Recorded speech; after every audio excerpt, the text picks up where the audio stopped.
Hello, welcome to Fun Fantasy FPL. The podcast is all about having a good time, planning those ludicrous shouts and getting one over on your mates. My name is Harry. And my name is Stephen. Great to have you with us today. I hope you enjoyed the first podcast. We now actually have some results to talk about. We've actually just finished watching the Tottenham-Leicester game. And we can talk a bit more about how our teams did and sort of some individual parts of games that we really enjoyed, players that came out of nowhere.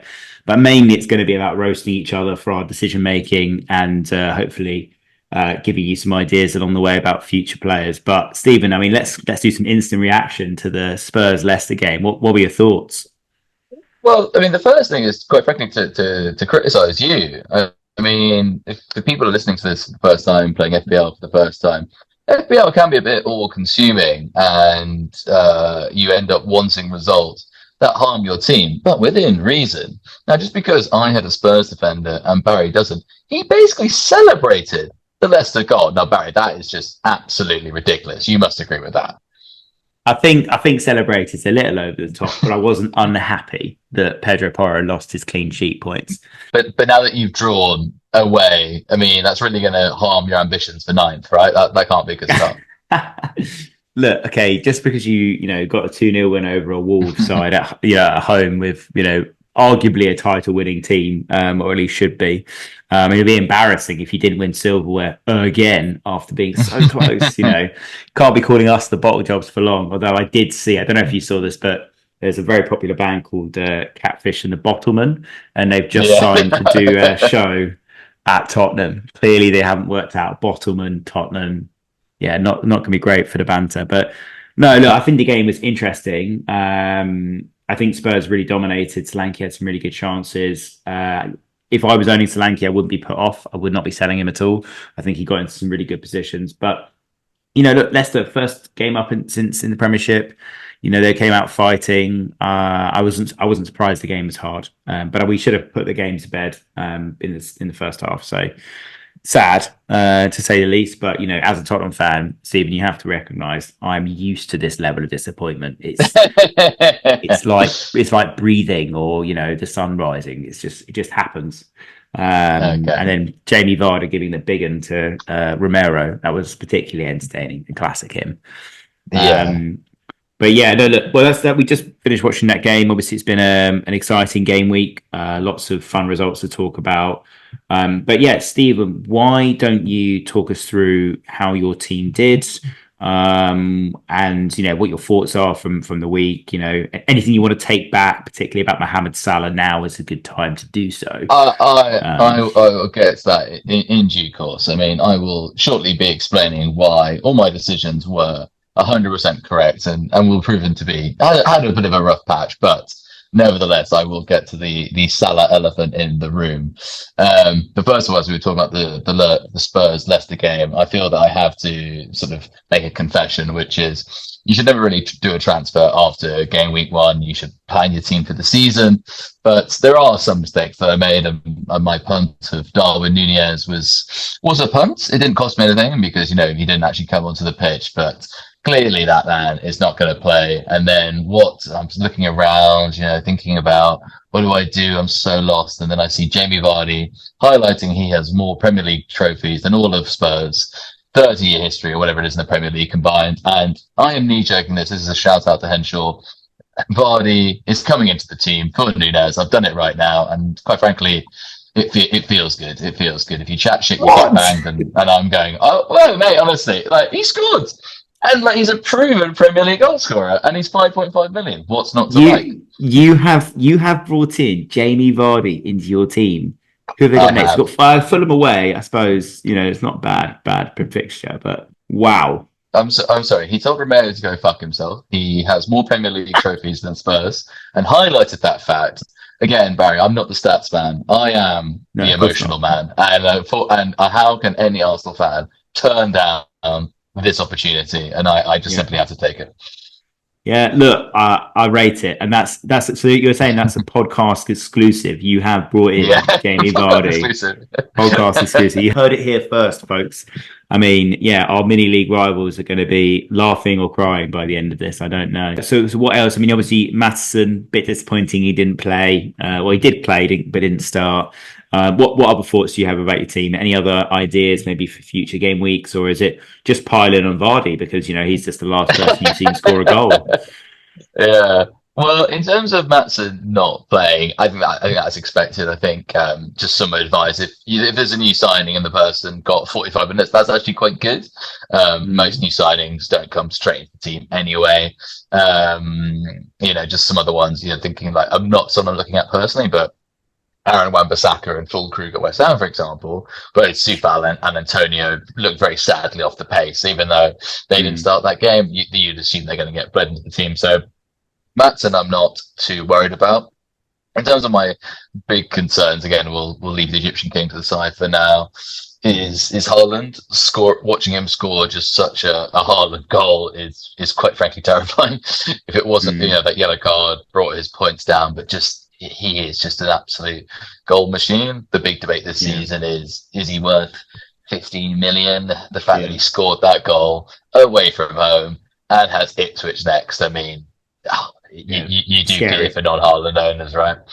I presume you're going to captain Foden then next game week. This is the thing. I can't decide is that sensible or not, because what am I hoping for? I'm hoping Haaland doesn't do anything. If Haaland doesn't do anything, there's a decent chance that Foden doesn't do anything. Obviously not impossible. It's very plausible that one scores an assist and the other doesn't. But it would, as you sort of implied, be very much a Haaland hedge. But then at the same time, what's the point of having Foden if I don't think he's going to get loads of points? So I think I don't really have much of a choice, do I? Sort of captain Foden and hope he just Iron Robbins it the whole game, just cuts inside and scores and just ignores Haaland all game long. Fingers crossed. I mean, I have had a thought, and I don't want to put off your Vardy shout if you haven't already done it, but Kai Havertz could be your third Arsenal player. £8 million playing as a striker, looked pretty solid in pre-season, sorry, and has scored and assisted this week. So yeah, I mean, he was. Oh, people will be surprised. I've actually made some notes for this. He is obviously in my notes. He was the top striker for points this game week. Look, I guess in terms of positives, I'm pretty confident he's going to start every week. I mean, Arsenal just signed a new DM. If we're going to make any more signings, you'd assume it's going to be somebody to give Saka some cover, maybe. But I think Arsenal pretty much done in the transfer market. I think with Havertz and Jesus as your number 9, I think you're pretty much set. So in other words, he's going to play every week. He's found his feet a little bit, not a little bit, a lot at Arsenal. The sort of false 9 pressing forward role suits him quite a lot. At the same time, God, he's frustrating. I mean, we didn't watch the Arsenal game live, but his goal was excellent. Good run in. Okay, you could question the goalkeeper, but I still think it's a very good goal that he scored. But then he'll just kick the ball into Rosette for no reason and miss open goals. So I don't know. I don't think I can bring myself to own him, basically. He's just too frustrating a player. On top of that, I've got Ben White and I've got Saliba. People are going to criticize me for this, but they've got a bit of a tough start, Arsenal. I don't think that's a bad thing for owning defenders. Yes, the chance of a clean sheet is less likely, but there's also more chance of them getting defending bonus points as well. It also means that Arsenal are more likely to sit deep. Arteta seems to have realised that 4-2-3-1, being a bit more solid, is the way to start the season, which he missed last season and then obviously learned later on. But I don't think Arsenal are going to sit back for the next few weeks. That doesn't mean that Havertz won't score. Of course, there's a good chance he will. But I still think Saka, who I magnanimously let you own, is still the key Arsenal asset to have as an attacking force. Yeah, no, fair enough. Well, I mean, I do fear Havertz. I think he might make an appearance in my team at some point. Why not now? Why not now? Why not now? I can't really get him in. I'm not selling Isaac or someone like that for that sort of player, because that's the sort of price point you'd need to be selling for. Maybe when their fixtures change, I don't know. But Look, looking at your team, it's not actually in the worst place in the world. I mean, from your back line, you've got 20 points from your back three. Son, I think you're a bit unlucky with. Solanke, you definitely were unlucky with. And, Watkins, I think there's a good price point to move him on somewhere else.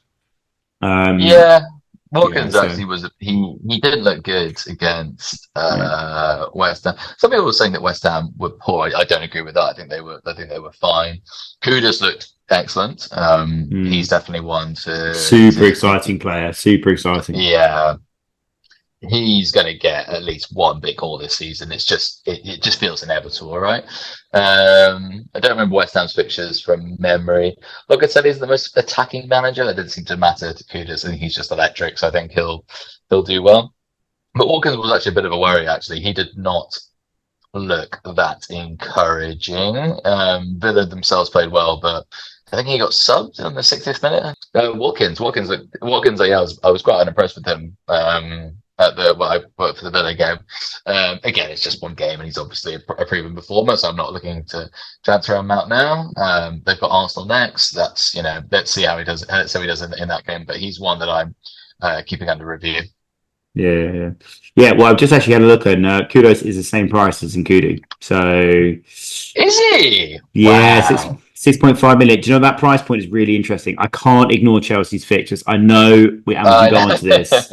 Chelsea are tin pot, but we know that that fixtures are, as I always say, fixtures are better than more important than form. There are some players that you'd put in every week and they would play every week, and you would guarantee them, or you would think they were going to get points every week. I'm thinking of Haaland, I'm thinking of Salah, I'm thinking of Saka, maybe Son to some extent.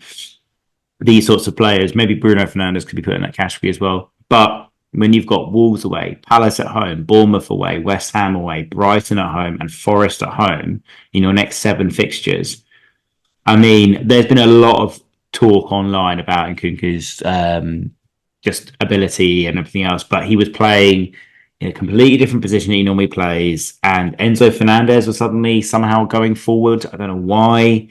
Yeah. Chelsea set up that way. I mean, it was honestly, I mean, look, I thought it would be bad. I thought Haaland would tear him apart. I found it funny that he beat Cucurella to score the goal, given what the chance that he gave over the Euros. That was excellent. Did you see Haaland's interview afterwards? He said, "Yeah, he's a funny guy." He mentioned it. Last season he was asking for my shirt. This season he's singing about me. Like hilarious. That's a good one big thing fan aside, that the shithousery of the Premier League is well and truly underway. Both Vardy and Haaland setting the bar very high. Yeah, agreed. But look, I think the really interesting about this season, and again, if you haven't played before, it is a massive change. So previously, you could bank only up to 2 transfers. So if you didn't make a transfer one week, the next week you'd have 2 transfers, but you couldn't go up to 3. So the idea was you could make quite a few changes if you were patient. And I really would urge patience. Yeah, it's very easy to get emotional and knee-jerk in Jamie Vardy, as Stephen has just shown, as many of our friends will show. Oh, he scored last week, so that means he could score next week.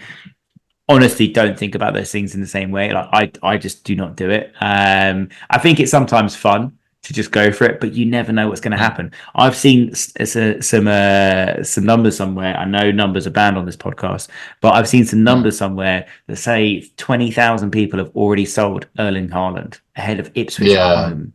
Like, just be patient, take a minute, chill out. Listen to a few podcasts, watch a few of the highlights. Match of the day is great, obviously, but you can see some extra highlights on Sky and on YouTube and all the rest of it. And just take the eye test in, have a look for yourself. Don't be swayed by the Twitter sphere or your friends on WhatsApp group that are rattling you into a transfer. I mean, as you've heard, Stephen can't be rattled out of anything. I certainly can, and that is the name of my team.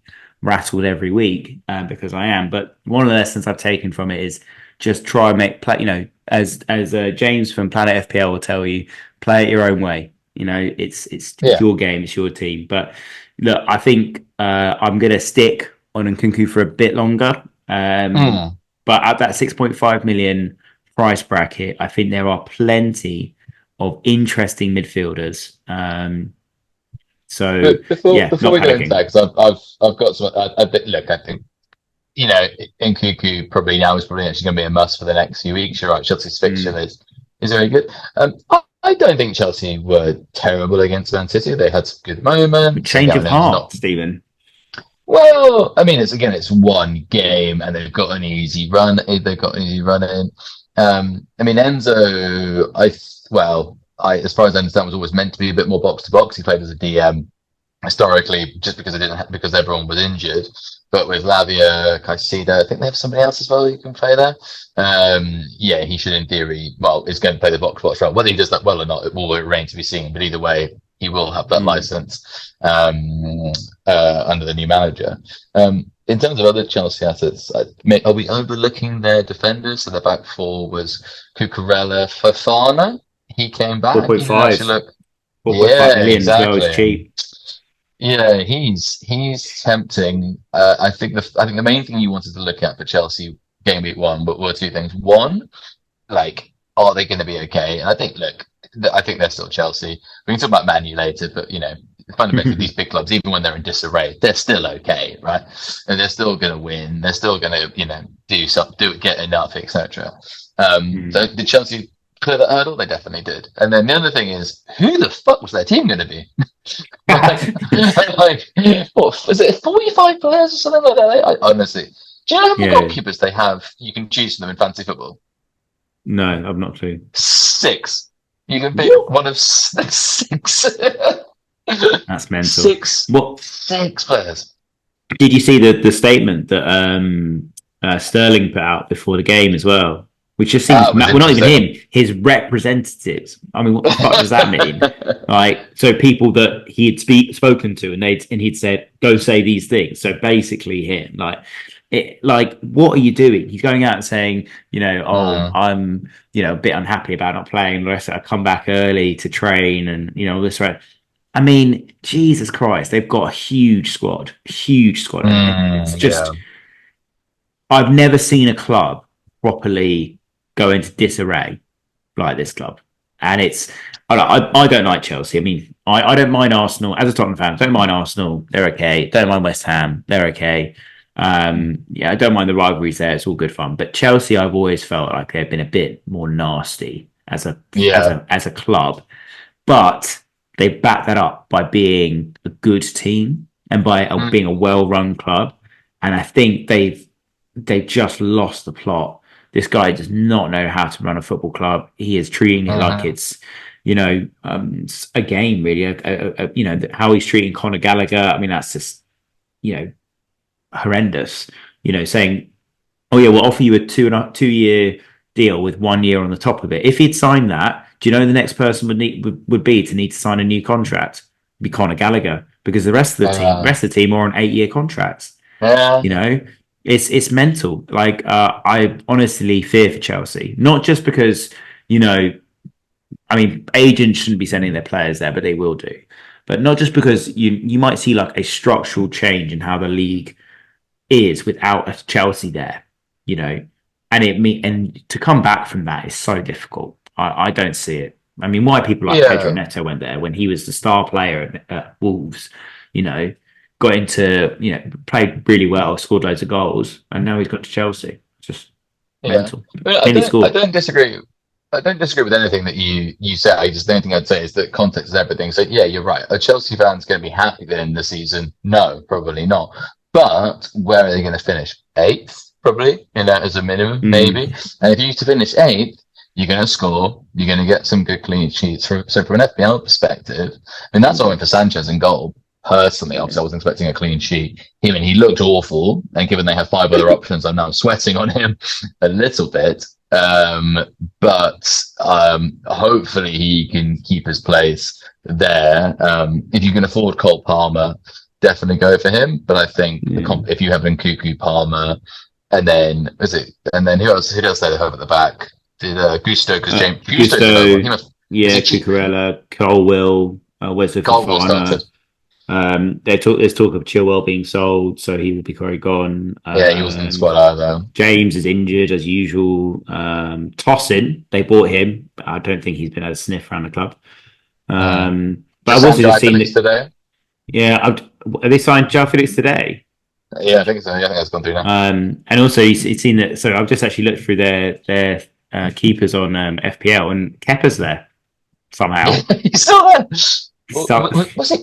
He was on a loan at Real Madrid last yeah, season. he was. Yeah, and they lost his place to And Lumen. Was it he Lumen? did. Yeah. Yeah, the Ukrainian guy.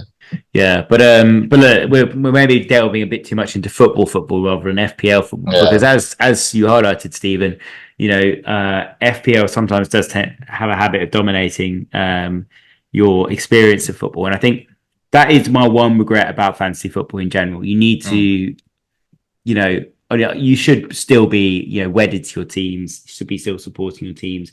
FPL is there to add to your enjoyment of football, not detract it. So I will be sad about Leicester scoring. I will be annoyed about that because it's such a Spurs thing to do. But yeah, just make sure you're keeping that in mind to let it add to your game and not detract from it. But having said that, if I had a bad FPL week, I probably would be quite upset. Um, Well, but yeah, let's talk about the FPL week then. So I believe you yeah, got more points to me, so I'll let you have the honour of going first. Let's start with the goalkeepers. yeah. So the goalkeeper's perfect place for you to eat your Right. words, Stephen, and that is the person you said who couldn't save a thing. I think that was the phrase. We'll clip it up and we'll definitely put it on our socials. Yeah. But Mark Flecken with a 4-pointer, even though he conceded a goal. Did That you see any of his quote unquote saves? yes, they were excellent, world He class, was not. world class.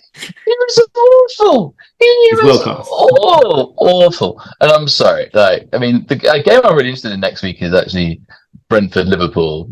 Again, I know I keep dodging around most of that, but I will get to him. But like, Palace did not play well. Sorry, Palace's defenders did not play well. Gay and Anderson unfortunately look like they've already got their heads out the door. Mm. Basically, Palace, their midfield was good. Obviously, as it was very unfortunate not to get a big haul. But all that aside, Flecken, I know he got 4 points, but my God, he's not great, mate. He is mediocre at best.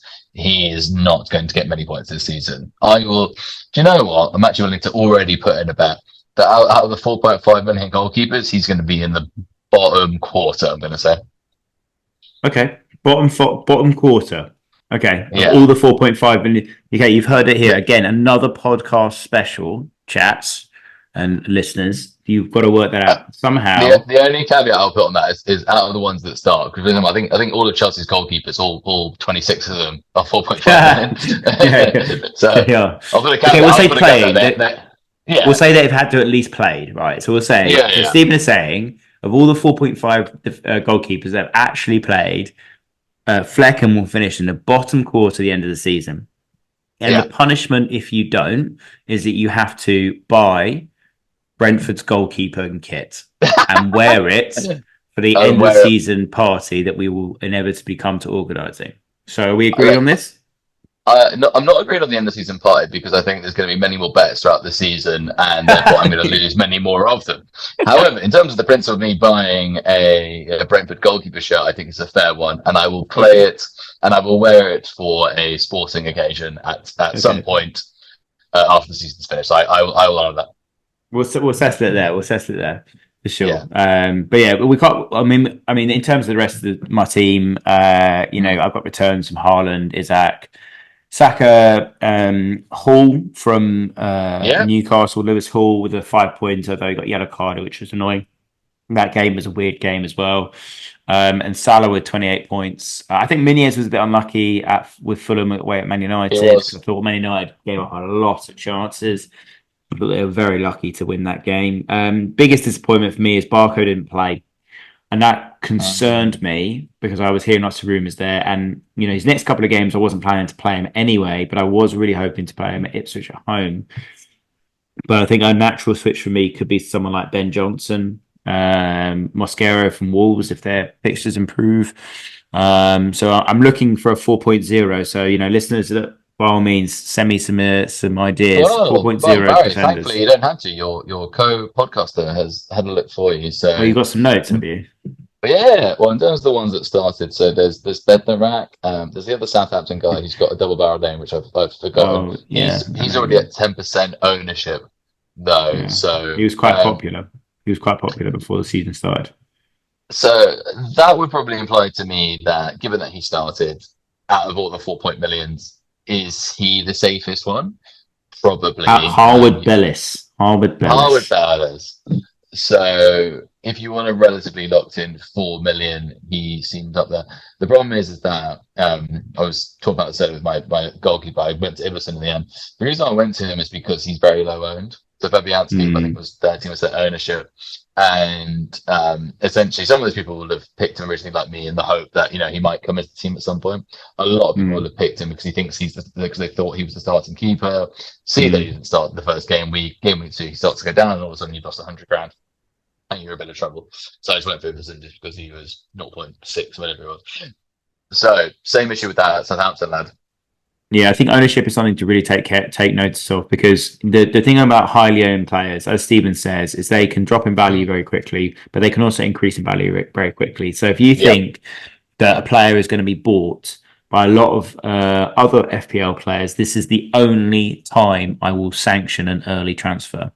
If you're going to be priced out of a move, I think it's sometimes worth it to go for it. I think it's sometimes it's So because you're you now can get get out on. and reinforcing the Vardy transfer. Then is what I'm hearing. So, yeah, Vardy's going to go up in value like tonight. We can see it Yeah. already, right? But yeah, I think players like Salah, Haaland will go up in value tonight. Maybe some casual players will bring in Onana, and Buemo. I Yeah. think 7 million. I mean, he Yeah. played pretty well. Should have scored two. Got just the one in the end. Um, I think what's interesting is that obviously the highest scoring player of the week was Salah, and then you've got Yeah. Havertz, Welbeck, Wissa, and Kovacic as well, and players like that. Yeah. So some random players in there that no doubt will end up in people's teams. But I think it's if you've got a plan, you've got an idea of players that you like. It's not the worst in the world to stick with that plan. But yeah, I finished on 68 Yeah. points. I'm probably going to hold this week. I'm probably not going to make a transfer. Just probably switch my keepers around. I'll start Smith Rowe and put Rogers as a first sub, and a captain the robot that is Erling Haaland. So triple Fulham. I'm starting triple Fulham this week. What are you saying, Stephen? Apart from the rogue transfer or rogue Well, transfers, could be you -4s. Who knows? yeah. I mean, I just wanted to sort of, go back to your ownership point there, which is, yeah, I can just want to completely agree that if you're very tight on money, just go for it. Basically, even during the week, if you had a transfer in mind that you were going to do, and that person starts, doing well, or person you have, just go for it. Basically, you do. Some people say that's an absolute mistake and that they could get injured. That's obviously true, but if you're very tight on cash and you think that everyone, if people are going to have the same idea, let's use Cole Palmer as an example. I don't know what his ownership is, but it's probably around the 20-30% mark. A lot of people are going to start looking at him. And Cuckoo, for example, I'd be actually very surprised. Again, I don't know what his ownership is, but his value is probably going to go up. Maybe for Fafana's value is going to go up based on who they are. So yeah, if you're Yeah. tight on cash, sometimes it can just be better. In terms of my team, it's pretty similar. I'm going to captain Vardy. Obviously, no, I'm not. I'm going to captain Foden. I'm going to go with the same back line, although Porro Warren, it looked like he went off injured.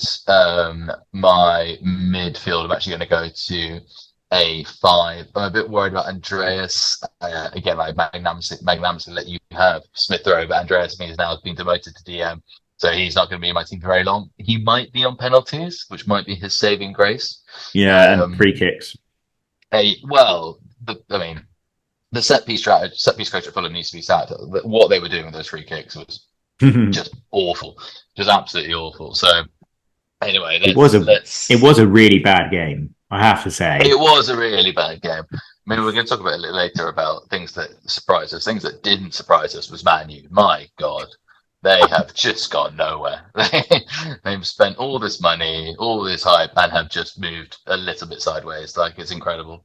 They were very, very bad. A comment that always stuck with me when Arsenal went the mile was actually from Paul Merson, where it was when Arsenal lost 3-2 to West Brom. I don't know what year that was, 2009 or 2010 or whatever it was. And he said, like, this is how you know Arsenal aren't a big team anymore. It wasn't the result. It was the fact that West Brom went there and tried. Like, any team can lose at home, whatever. But it was the fact that West Brom went there attack, thinking, lads, we've got this. And that's what Fulham did. Like, Fulham were just like, we are just not scared of going to Old Trafford. We think we can win. And it should have done. They fluffed two big chances. They fucked up the counter attack. So, in terms of menu assets, FPL, Bruno Fernandes is an annoying one. He should have scored. Should have scored twice. Yeah. You know, I think Bruno captains were really unlucky. I mean, I was quite happy for it for our friend Sam Button. Shout out to him. Triple captaining Bruno first game of the season because it once worked for him and at the top of the league. You know, but he got unlucky. But I was happy to see that for sure. Yeah, I mean, the question is, will he? Well, I guess Xerxes probably going to play as the number 9 now, which I think helps him. I mean, if anyone was eyeing up Mount as an asset, I think that Xerxes got probably removed sort of chance of that. I don't know if anyone was, but I'm sure there were some people out there. Maybe his mum plays FPL, I don't know, but you'd assume they're going to go to a more conventional 4-3-3 or 4-2-3-1. As a hint, if you are thinking about Mason Mount as an option, he's not. But this, of course, is me now, jinxing it, and he's going to score a hat trick this game week coming. I'm certain of it. Yeah, I mean, he's scoring a hat trick from the bench would be very impressive. I don't think even Mount can do that. That's another thing as well. Sort of general advice is, we've got some thoughts on starting lineups, but like new signings, to know the settle 11 is a bit tricky. To sort of go back to Barry's 4 million point, I think probably the only one who's nailed is that Southampton guy, Mim Bednarak, Houghton Zabi. Sorry, I called him Houghton Zabi because it's the best FPL name of all time. But he is nailed on. And is it Greaves, the one who's going to be Greaves? He nearly scored. Against Liverpool. He did. I mean, he's going to be a lot of fun. He's going to get sent off at least twice this season. So I mean, just sometimes it's about creating little mini games. Like, can you bench him when he has those red cards and have him starting as a captain when he gets the hat trick? I mean, that on its own is going to be a fun game. So, but in terms of safe, boring, aka Barry-esque assets, I'd say the Wolves defender, the one who sexually abused Havertz and Jesus Mosquito, yes, whatever his name is, and probably the Southampton Darabara guy, and also actually Tanzania as well. I mean, he's a right back. He could get an assist every once in a while. Ipswich will play Southampton and Leicester at some point. So if you're sort of the player who just wants to have somebody just saving you money so you can deploy elsewhere, which is a very strong strategy, they're probably the best of the bunch we know so far. Yeah. I mean, I think Fulham played quite well. They should have scored about 3 or 4 times. That particularly the one Andreas should have put in. Was it Iwobi? That was a sitter. That should have been put away. It was mental that they managed to get away with that. But yeah, look. So I think we've covered off our teams pretty well there. Your points, Stephen. You haven't actually mentioned what points you're on. I can't see because obviously hasn't accounted for. I can't see either because of the recording studio setup that we have right now. But I think I ended it on 49, and the average is going to be around 54 or something like that, which is fine. Let's see if you're right. I'm sure we'll be able to look it up. So the safety score is 60 points. So let's have a look at what you sat on there. But whilst I'm doing that, why don't you tell what you're surprised with for this week? What players did you not think about suddenly came out of nowhere and you thought, well, I guess it wasn't so much a surprise, but a reminding of Matoma. I'm so annoyed. Like, obviously injured all last season, but he's a lovely player.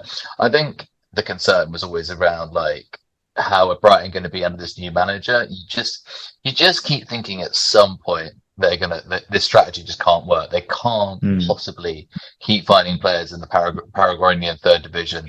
They can't keep finding these really interesting young managers. Like, I mean, fair play to Barber, he's got to be the best owner in the league. But I know it's only one game. I know Everton could have done better and will do better this season.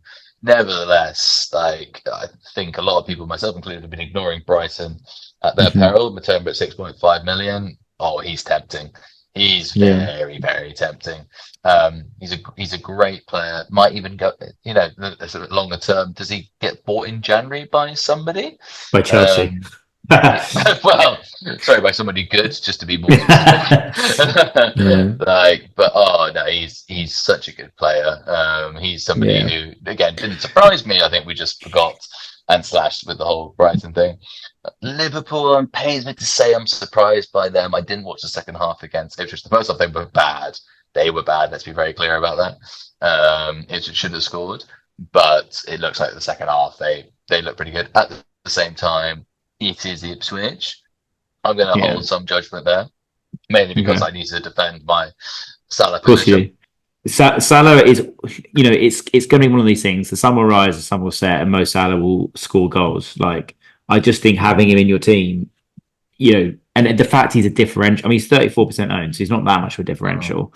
And for those that don't know, differential just means a player that's not really that well owned in the league, and obviously does really well for you in terms of climbing the ranks. And there's a couple of ways you can analyze that, not just the overall ownership, but there's lots of websites. Live Rank or FPL will tell you, the EO, the effective ownership of that player. So that's quite useful. But look, I think Liverpool are fine. I think they've got a good chance of making the top four this season.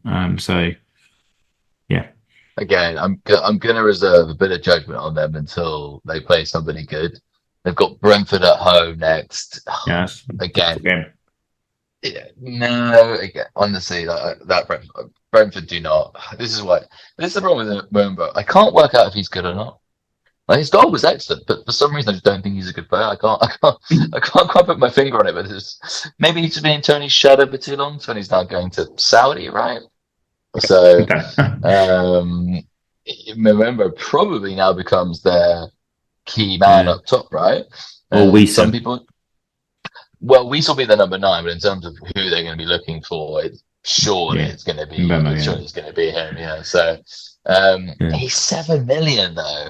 He obviously. I don't think that's that expensive. I think that's really cheap. If Tony goes, that's really cheap, but it's priced really well. So you won't have Tony and Mbeumo. You'll have either or. That's priced really well. Where are Brentford going to finish this season? 10th. 10th. Yeah.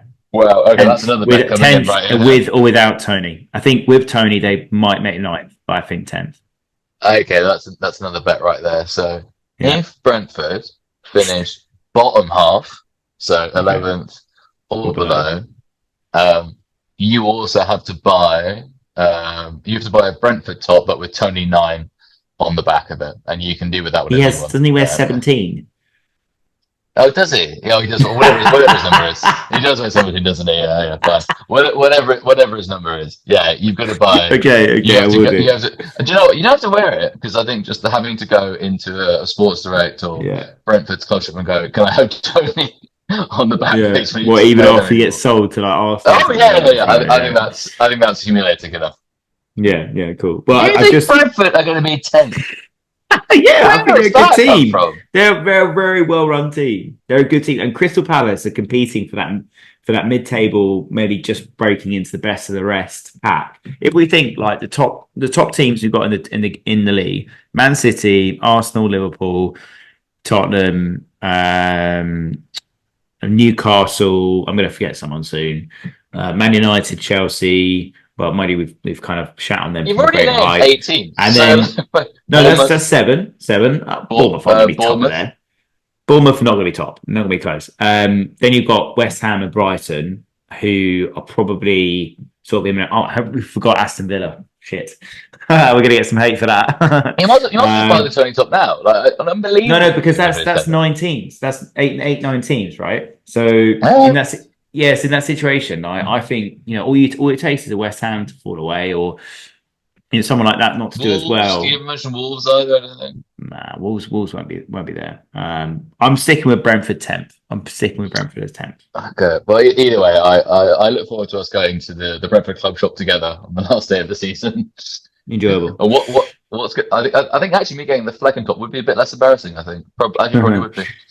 Yeah, but I've just actually had a look, and you have finished on 50 points. Oh, okay. So not too bad. Half a century. I'm raising my bat in the air right now. Yeah, I finished on 68 points, which I'm pretty happy with, and it's taken me sort of solidly up the leagues in my various mini leagues. But that Porro goal, whilst I celebrated, Stephen, I was a bit worried about my FPL performance as a result of it. Yeah, um, I think two things that have surprised me is that I don't think any template team has done incredibly well. So Salah obviously got the no, big haul. I think it's been a really low scoring week. If you look, honestly, I was saying it earlier, if you look at the high scorers for the week, there have been no runaways. No one you Yeah. would have thought, well, apart from maybe Haaland and Salah, who you would have thought, oh, definitely should have owned him. That was obvious, right? You know, like last season, what Mm. Haaland started away at Burnley, everyone had him. Like Yeah. no teams went without. I mean, he had nearly a 70% ownership, right? Yeah. So I think it could make for a more interesting and diverse season, which will always be good because then we can have more fun. Well, I think, and the other thing that yeah, surprised me is, and which I think is encouraging, is that most people played 3-4-3. So given that I'm trying to go a bit different, a bit rogue, I'm thinking about slowly moving towards the bigger the back strategy. I've already got Saliba, I've already got White. Porro's not that expensive, I've already got him. But there were mm, 6 clean sheets this weekend. Spurs only had one shot on target, which they conceded from. I mean, typical Spurs, that's by the by. But thanks, oh, mate. is defense bad? We've been so spoiled with goals, and everyone's gone for these Mm, attacking players. But it wasn't that long ago that defenders were the real FPL asset. So not today, given my first transfer was a Vardy, so that's obviously not very good for my big at the back plan. Or actually, is it? Because I've now got funds that can be deployed into defence. Yep. yeah, See, but yeah, that right now, you can see how this genius mind works. But yeah. I think partly just that I'm very different from Barry, who's just going to, follow what everyone else does. I'm very much considering being an early adopter of playing 5-4-1 or 5-3-2 for most of the season. Five defenders, four midfielders, and one Yeah, attacker. Oh my god, hilarious! yeah. That's great. That's great to see. And look, I'd love to see it more. And I think what we should do is we should put on our Twitter pages a picture of your Vardy with a captain armband on it. And if we get more than 100 interactions, that's likes or retweets, he will captain them this week. Now, Who just does to he have set the again? bar, Who does he have right? again? He has Fulham at home or Yeah, all away. right. I'll agree to that. Yeah, but just to set the bar, and I think you'd be quite safe actually. The maximum number of likes we've had is 3 or 4. So I think what we need is Yeah. some engagement. But that might be my fault or our fault because we didn't actually even mention our socials last time. So as we come towards the end of the pod for this week, and I hope we found it been entertaining, you found some nuggets of truth in the Mm. nonsense that we talk on here. So our Twitter handle or X handle, someone pointed out I was a bit old for mentioning the word Twitter, I didn't appreciate. And also, this was by someone Was who's that 10 years. person Elon Musk by any chance? No, it was someone who's 10 years older than me and who we lovingly refer to as Handsome Rob, who gave me a load of shit over Instagram on it. But yeah, so our Twitter handle is at Fun Fantasy underscore FPL. And our Instagram is the same, but with an underscore between fun and fantasy. So please do give us a follow, a like, interact with us, share your teams. I do think FPL Twitter sphere is a wondrous place, but do not get lost in it, over tinkering and getting worried about teams and who's got what and bandwagons. And that's one of the topics we're going to cover in later weeks. But bandwagons are not always a reflection on the world that is fantasy football. So as I said, it's it's your team. Play it your way. Don't get stressed about all these other people getting other stuff in. Finally, we must give a thanks and a shout out to my lovely wife, who is our executive producer, manager, director. Any other job titles, Stephen? Do you think editor? Yeah, I No. mean, the big problem is that you refer to her as our lovely wife, implying that we're in a throuple relationship, which we're not, by the way. She's very much in a monogamous relationship with Barry. But no, I will echo the thoughts of Barry's wife, not our wife, that she is a rock star doing all the hard work behind the scenes. And yes, thank you very much to Rita. To Rita, who is looking at Not me my very wife. strange. Not Stephen's wife, my wife. I'm pretty sure I referred to it as my wife. She's great. But yeah, so please do give us a like and a follow on our various platforms. And yeah, Stephen, any closing thoughts? Any mad shouts you think this week? Looking at the teams, the games. Anyone you just go, do you know what I like the look of? Who would you say? Who's your mad shout for the week? Apart from obviously Jamie Vardy, which you already brought in. Yeah, I think my head is telling me Matoma. I think he's been badly overlooked. United at home as Kevin, well. 12:30 kickoff. Kevin De Bruyne. He looks okay in terms of absolutely crazy. I wouldn't say it's so much crazy. I guess middling crazy shouts would be one of the Chelsea back four. I think Chelsea are going to get a few clean sheets over the next few weeks. In terms of absolutely mad shouts, I mean, Bednarak did play 80 minutes for Southampton, and he is one of our heroes. So let's go for Bednarak. A Bednarak goal. A Bednarak goal you're predicting against Forest at home. Oh, they've got Forest. Oh, then in which case it's not even a mad shout anymore. Straight into the team. And I do love the way you rank your shouts into middling mad, crazy mad, and somewhat mad. And Yeah, this is exactly. the world according to FPL under Stephen's brain. So, yeah, all it leaves me to say is thank you for listening to us. Make sure you give us a follow on Twitter, Instagram. But yeah, remember, it's your game, your team. Play it away. And yeah, thanks for joining us. Thank you. So, cut.